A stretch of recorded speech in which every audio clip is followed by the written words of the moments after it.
Hello, I'm Kyle Brent. You may or may not know me, but I'm a psychologist and I make a comfortable living. I'm 32 and things are looking up for me. Or so I thought. This whole thing started about a month ago. I was checking up on a patient of mine, Henry Miller. He has been getting better ever since a week ago, when he had found a book he liked. I found it odd, but the book had apparently helped him out, and he was doing so much better. But today, something was wrong. He looked tired, panicked, and stressed. I asked him what was wrong, but he barely talked to me. I kept asking him question after question, but he was mostly unresponsive. After our session came to a quick end, I asked him if he ever finished reading the book he got a week ago, and he suddenly looked me dead in the eyes, with a serious expression on his face. "Take it," he whispered. "Henry, what do you mean?" I asked. "Please," he said, slightly louder now. "I don't understand," I said, as he suddenly got up and held out a book in his hands. The book looked old and dusty. It had a brownish colour, and its pages were yellow and old.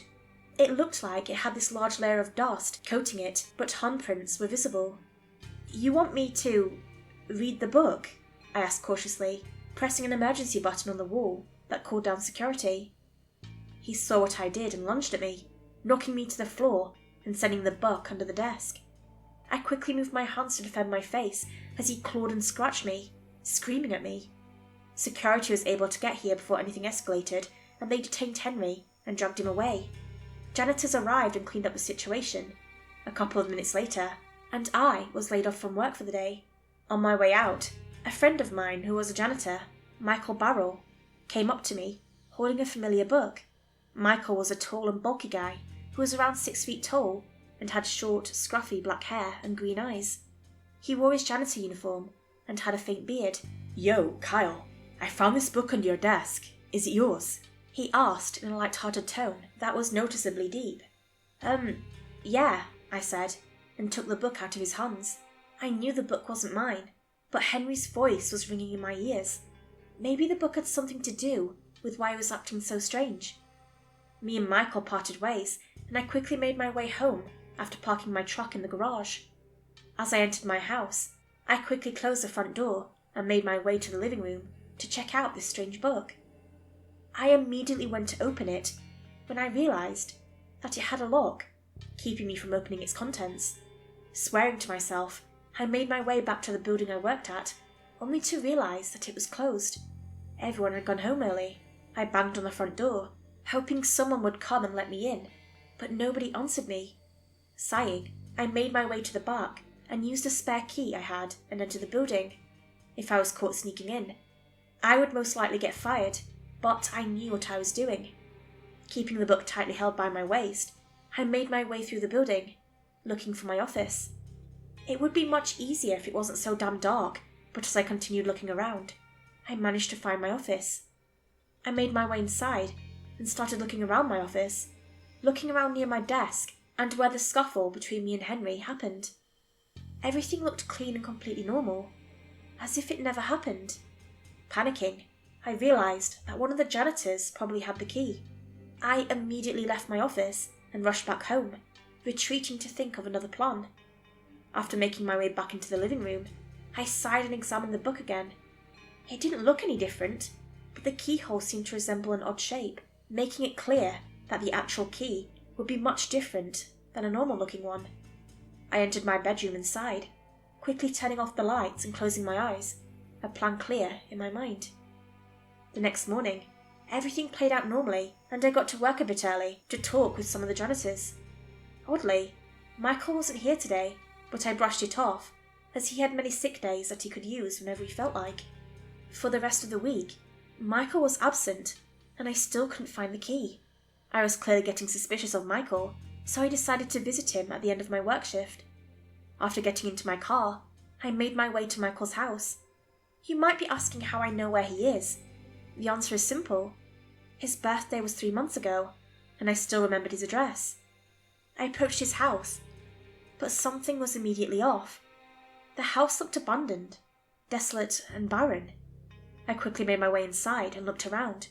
to realise that Michael wasn't at home. I looked through his house, looking for the key, but the only thing that caught my attention was his diary, lying on the floor, pages scribbled in ink and strewn across the floor. I grabbed a couple of pages and found one that was from today. "It's been 5 days, and I can't keep thinking about it. The key to everything I desire, to everything I need. I know where it is. The door to my happiness. I am going there today, and if he gets in the way, I won't hesitate." I was in complete shock. Michael was in my house right now, trying to get the book that is in my bedroom. I grabbed my phone and dialed 911 and told them to go to my address. Then, I quickly got into my car and drove home as fast as I could. I couldn't let him get the book. I drove to my house, immediately rushing inside and seeing my front door wide open. As I ran inside, I saw my house look demolished, as if someone was looking for something. I quickly made my way upstairs, grabbing a kitchen knife to defend myself. I opened my bedroom door to something horrific. Michael was in the corner of the room, book wide open in his hands, as it emitted this reddish glow. "Michael?" I asked, terrified. He didn't respond and kept staring into the book. I got closer and grabbed the book from him, but he retaliated, biting me on the leg as I watched the blood ooze down my body. Yelling in pain, I propelled my kitchen knife into Michael's arm. He let out a demonic screech as he backed away, my flesh and blood soaking his face. I backed away, stumbling as he had hurt my leg badly. He saw this and started crawling towards me, despite his hurt arm. I screamed and tried to crawl away, but I wasn't fast enough. Suddenly, 2 police officers ran into the room, and one of them tased Michael in the neck, sending him to the ground. After what seemed like hours, my house was restored to its former glory. About a month has passed since that incident, and things haven't gotten better. The book lays dormant in my dresser drawer with the key in my wallet. I can sometimes hear the book whispering to me, but I try to ignore it. Michael is presumably in the local mental hospital, St. George's or something. I jotted this all down in my diary as I look at the book. Maybe one look won't hurt, right?